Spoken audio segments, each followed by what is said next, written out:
He called me the coffee girl in front of the entire company. Too bad he'd just humiliated the only person who held the recovery key to our $10 million system.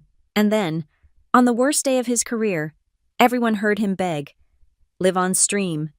The chat exploded with messages asking for me by name while he sweated through his expensive shirt, realizing that his coffee girl was the only one who could save him from the disaster he'd created.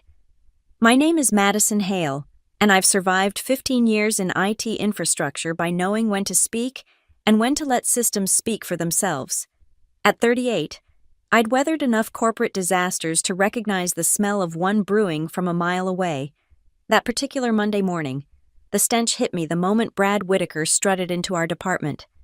Brad was everything wrong with modern tech leadership wrapped in a $2,000 suit, fresh from some Silicon Valley startup that probably burned through venture capital faster than server logs. He came armed with buzzwords and a mandate to reimagine our digital ecosystem. His LinkedIn profile screamed disruption. His actual knowledge whispered incompetence. The all-hands meeting was scheduled for 9:30 a.m. sharp. I arrived early, as always, laptop open, monitoring our critical systems on one screen while keeping the meeting agenda on another. The conference room filled with my colleagues, database administrators, network engineers, security specialists, people who actually understood the delicate symphony of legacy systems and modern patches that kept our insurance company's infrastructure humming. Brad entered like he was walking onto a TED stage. "Team, let's synergize our vision for a cloud-first transformation." He clicked through slides filled with meaningless diagrams and arrows pointing to nowhere. "We're going to revolutionize how we approach our tech stack." I caught Sophie Tran's eye roll from across the table. She was one of our junior engineers, sharp as a tack, and already developing a healthy skepticism for corporate theater. The rest of the team maintained poker faces, but I could feel the collective internal groan. 20 minutes into his presentation, Brad noticed me correcting a typo in his slide. Kubernetes, instead of Kubernetes, on my shared screen. "Excuse me." He paused mid-sentence, laser pointer aimed at me like a weapon. "Are you following along? Or are you too busy with... What exactly are you doing?" "Monitoring our payment processing gateway," I replied evenly. "We had intermittent latency spikes last Thursday between 2 and 4 p.m. I'm ensuring it doesn't happen during today's batch processing." His face reddened. "Well, perhaps if you focused on the meeting instead of playing IT support." He turned to the room with a practiced chuckle. "I suppose even the coffee girl wants to pretend she's an infrastructure expert these days." The room went arctic. 22 pairs of eyes darted between Brad and me. Someone's pen clicked nervously.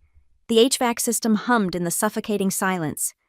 I closed my laptop slowly, deliberately. "The coffee's in the break room. Third cabinet from the left. The infrastructure expert will be ensuring your PowerPoint doesn't crash the system when you try to upload it to our reimagined servers." "I don't think you understand who's in charge here." Brad's voice dropped to what he probably thought was intimidating. "Oh, I understand perfectly." I stood, gathering my things with practiced calm. "You're in charge, and when our legacy authentication system fails to sync with whatever cloud solution you're about to impulse buy, you'll be in charge of explaining to the board why 30,000 insurance claims can't process." I headed for the door, pausing just long enough to add, "By the way, your slide about blockchain integration for claims processing, blockchain doesn't work that way, but I'm sure the coffee girl wouldn't understand such complexities." Behind me, I heard Sophie stifle what might have been a laugh or a gasp. Brad's voice rose. Something about insubordination and proper channels. But I was already gone, walking back to my desk with the steady pace of someone who just lit a very long fuse. I didn't know it then, but I just painted a target on my back in permanent ink. Brad Whitaker didn't just want me gone, he wanted me destroyed. The kind of public humiliation that would serve as a warning to anyone else who might dare challenge his authority. Too bad for him. I'd spent 15 years learning that the most dangerous person in any IT department isn't the one with the biggest title. It's the one who knows where all the bodies are buried in the code. The dismantling of my career began with surgical precision. Tuesday morning, I found my admin access revoked from the primary servers. Wednesday, my tickets were mysteriously reassigned to Brad's hand-picked team of cloud transformation specialists kids fresh from boot camps who thought Docker was revolutionary technology. By Thursday, I was officially tasked with asset management optimization, which translated to sticking barcode labels on keyboards in the storage closet. Madison, glad I caught you. Brad cornered me near the printer, his voice dripping with false concern. I've been reviewing your access privileges. Seems you have permissions far beyond your current responsibilities. Security best practices, you understand. I peeled another label from the sheet, keeping my movements deliberate and calm. Of course, security is paramount. Excellent. I'll need you to document all your current access points, passwords, and especially any, he paused, choosing his words carefully, unofficial systems you might have implemented over the years. Unofficial systems, like the failover infrastructure I'd built after the 2019 disaster, when our primary data center flooded and Brad's predecessor nearly lost 48 hours of transaction data, the system I'd crafted during nights and weekends, using decommissioned servers and my own scripting genius, the system that had saved us twice since then, invisible to everyone except the logs I carefully maintained. I'll have that documentation ready by Monday, I promised, already mentally editing what I'd include and, more importantly, what I wouldn't. The knowledge transfer meeting was scheduled for Friday at 2 p.m. Brad assembled his entire innovation team, 6 eager faces who'd never experienced a true system failure, never felt the cold sweat of millions in transactions hanging by a thread of hastily written Perl script. Let's start with the disaster recovery protocols, Brad commanded from the head of the conference table, laser pointer ready like he was conducting an orchestra instead of destroying one. I walked them through the official procedures, the ones documented in our SOC2 compliance binders, primary backups, secondary sites, the automated failover that worked 60% of the time. I explained the monitoring dashboards, the alert thresholds, the escalation procedures. I was thorough, professional, complete. I just forgot to mention the Lazarus protocol. What about legacy dependencies? Sophie asked quietly from her corner. She'd been watching me carefully all week, smart enough to sense the gaps in what I was sharing. All documented in the transition folder, I replied, meeting her eyes briefly. Everything the team needs to maintain standard operations. Brad nodded approvingly, probably already composing his email to leadership about the successful knowledge transfer. Excellent. I think we have everything we need. Madison, please leave your laptop and company phone with IT. We'll handle the official offboarding Monday. Actually, I pulled a manila folder from my bag. I've prepared my resignation letter, effective immediately.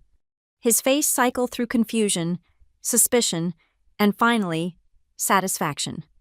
Well, that's very professional of you. Saves us some awkward conversations. I placed my laptop on the table, the company phone beside it. From my pocket, I pulled out my keychain, car keys, house keys, and a small black device that looked like nothing more than a forgotten USB drive.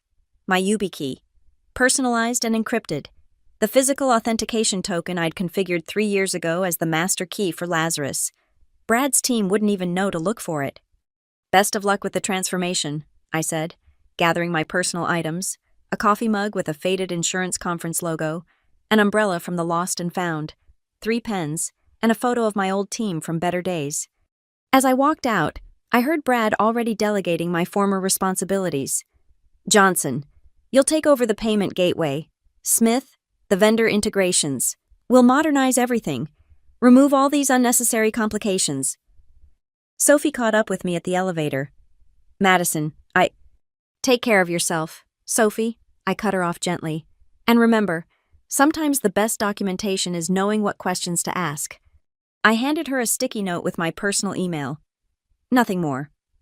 She looked at it, then at me, understanding flickering in her eyes. The elevator doors closed on my 15-year career, reduced to a box of personal items and a keychain nobody would think twice about. Brad thought he'd won. Thought he'd successfully purged the old guard to make way for his revolution. He just didn't know yet that he'd pulled the wrong Jenga block from the tower, the one that looked insignificant, but held everything else in place. 3 weeks into my unemployment, I maintained a routine: coffee at 7 a.m., job applications until noon, and a peculiar habit I'd developed, checking the old Nagios monitoring instance I'd set up in 2017. It ran on a forgotten VM in our DMZ, read-only access to system metrics, invisible to anyone who didn't know the specific port and subdomain. Brad's security audit had missed it entirely, probably because it appeared in network scans as Legacy Print SRV03. The data told a fascinating story. CPU usage spiking at irregular intervals, memory leaks in applications that had run smoothly for years, response times creeping upward like a patient developing a fever. Brad was optimizing with the subtlety of a sledgehammer in a Swiss watch factory. My phone buzzed. Sophie Tran, using her personal Gmail. Hey Madison, weird question. Do you know why our reports might suddenly switch languages? Yesterday's compliance audit exported in Spanish. Today's financial summary came out in German. Brad says it's a localization feature, but nobody enabled anything. I stared at the message, remembering a specific script buried deep in our ETL processes. Language switching was the canary in the coal mine, a warning system I'd built after a junior developer once accidentally corrupted our entire database character encoding. When critical configuration files got modified incorrectly, the system would start pulling from backup language packs as it searched for valid templates. Check your template directory permissions, I replied carefully. Sometimes they reset after updates. Thanks, BTW. Brad renamed all the servers. We now have Cloud Ninja 01 through Cloud Ninja 47. He said the old naming convention was legacy thinking. I can't find anything anymore. I winced. Our server names had followed a logical pattern: function, location, instance number. Boring but instantly identifiable. Payment NYC Prod 01 told you everything. Cloud Ninja 23 told you Brad had watched too many startup documentaries.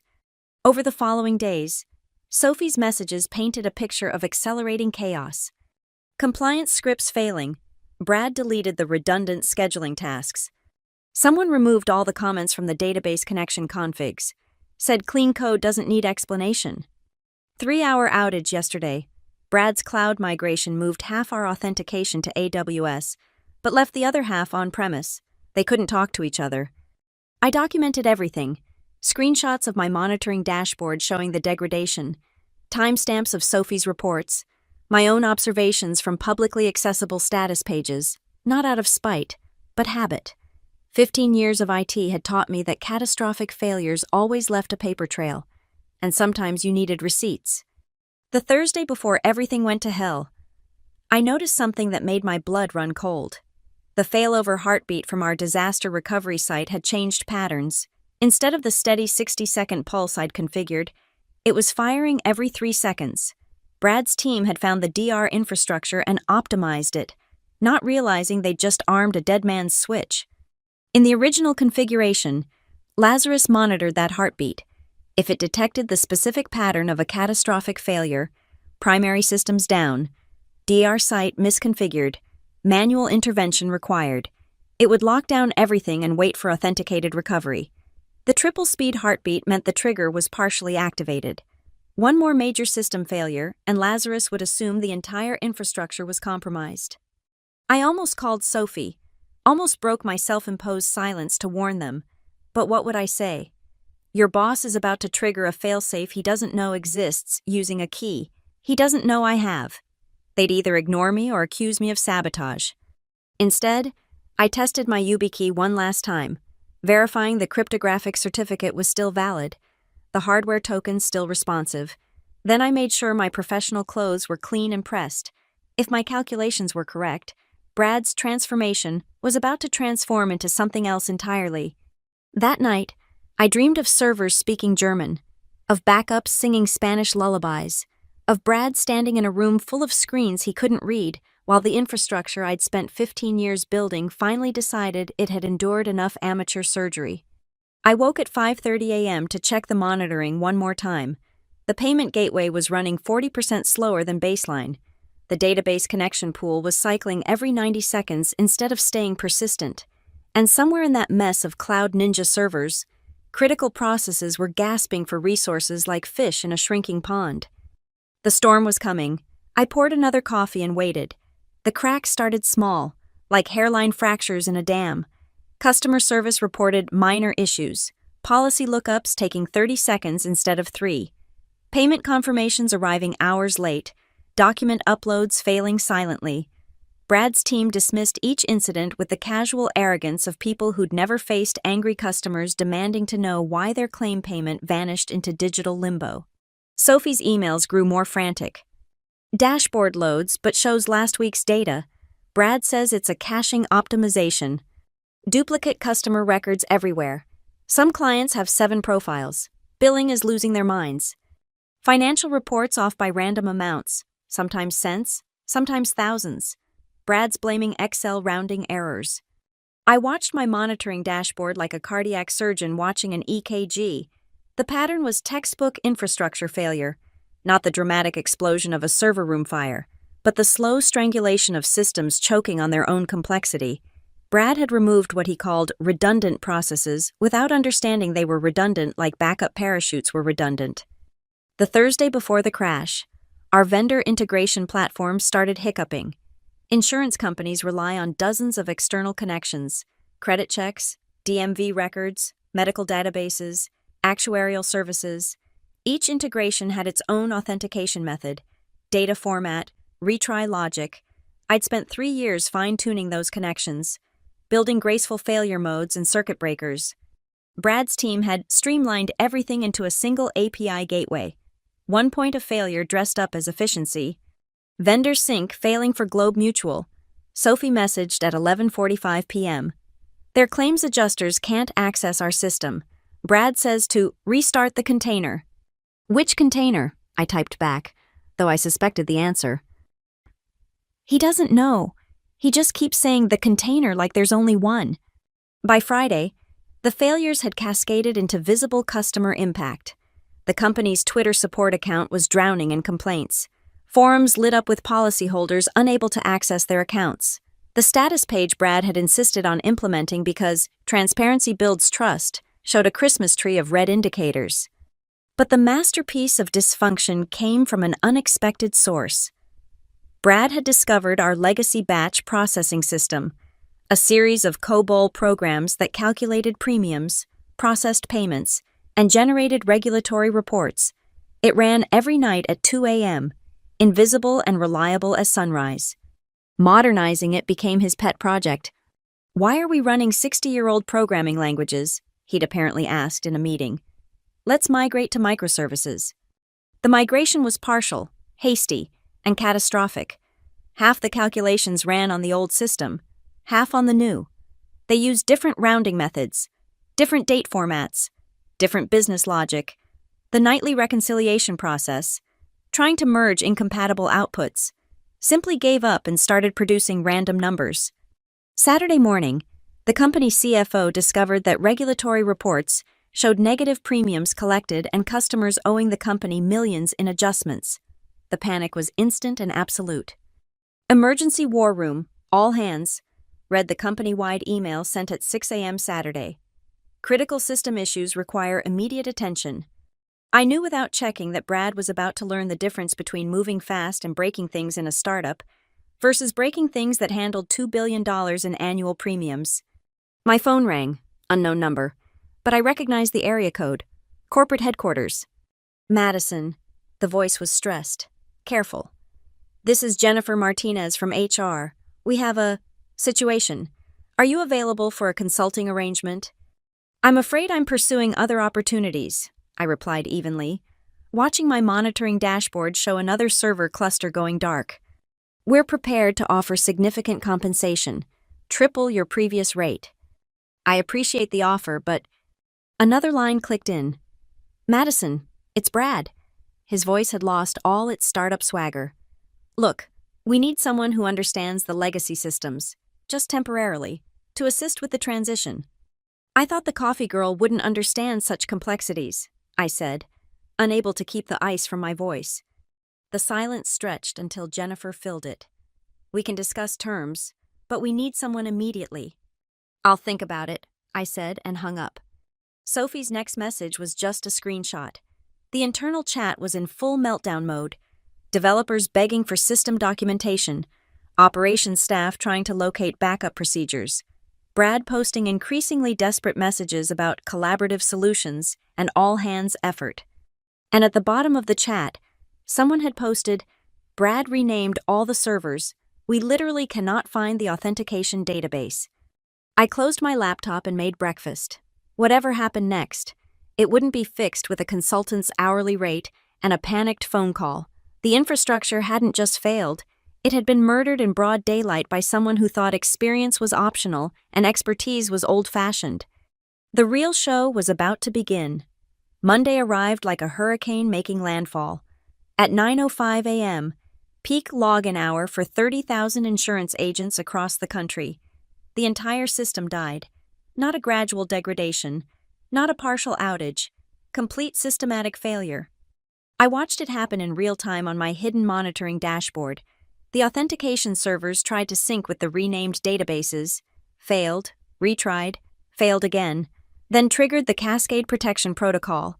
Each failure prompted the next system to shut down defensively, like dominoes falling in carefully orchestrated sequence. Within 3 minutes, every customer-facing system was offline. My phone exploded with notifications, LinkedIn messages from former colleagues, texts from friends still at the company, even a call from a reporter who'd somehow gotten my number. I ignored them all, focusing on the monitoring data. This wasn't random failure. This was Lazarus detecting what it interpreted as a massive security breach and locking everything down. Sophie's message came through at 9:20 a.m. Everything is dead. Can't even access internal email. Brad's having a meltdown in conference room A. By 9:30 a.m., the company's stock price had dropped 7%. Insurance is built on trust and availability. When customers can't access their policies, file claims, or make payments, that trust evaporates like morning dew in Death Valley. The emergency Zoom call was scheduled for 10 a.m. Someone had the foresight to use Brad's personal account since the corporate systems were corpses. I wasn't invited, but Sophie forwarded me the link with a single word, please. I joined with my camera off, a ghost in the machine watching the panic unfold. Brad looked like he'd aged 5 years over the weekend. His startup chic shirt was wrinkled, sweat stains visible even through the pixelated video. Behind him, whiteboards covered in frantic diagrams showed his team's failed attempts to trace the failure. Status update. The CEO's voice cut through the chatter. Richard Blackstone, 70 years old, built the company from nothing, had the kind of presence that made grown executives stammer. Whitaker, explain to me why I'm getting calls from the state insurance commissioner. We're experiencing a cascading failure in our authentication systems. Brad read from notes, his hands shaking. The team is working on isolating the... Stop. Blackstone's voice could have frozen hell. I don't want jargon. I want to know why 20 million policyholders can't access their accounts. The systems they're not responding to standard recovery procedures. We've tried restarting services, but the servers seem to be in some kind of locked state. Then unlock them. We can't locate the specific servers. The naming convention was updated for clarity, but the documentation hasn't been... You renamed servers during a digital transformation without updating documentation, even through Zoom. Blackstone's fury was palpable. The call devolved into chaos. Managers pointing fingers. Engineers explaining why each solution wouldn't work. Brad desperately clicking through PowerPoints that might as well have been written in Sanskrit for all